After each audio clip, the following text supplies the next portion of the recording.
50% लाभांश घोषित केलेल्या कंपनीच्या 20 रुपये दर्शनी किमतीच्या एका शेअरवर किती लाभांश मिळेल?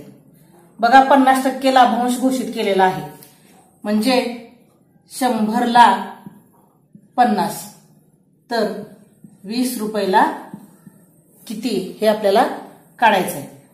बघा आता तिरकस गुणाकार करूया. आपल्याला इथे 3 राशी मिळालेल्या आहेत. आपल्याला चौथी रास काढायची आहे. 20 गुणिले 50 भागिले 100. बघा आता अगदी सोपं आहे.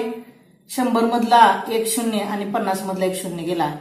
आता इथला 10 मधला 1 शून्य गेला आणि 20 मधला 1 शून्य गेला. आता खाली राहिले बघा 2 गुणिले 5. आता यांचा गुणाकार बघा 2 पंचे 10. 10 रुपये. उत्तर आलं 10 रुपये. म्हणजे 50% लाभांश घोषित केलेल्या कंपनीच्या 20 रुपये दर्शनी किमतीच्या शेअरवर किती लाभांश मिळेल? तर 20 रुपये किमतीच्या दर्शनी किमतीच्या शेअरवर 10 रुपये लाभांश मिळेल.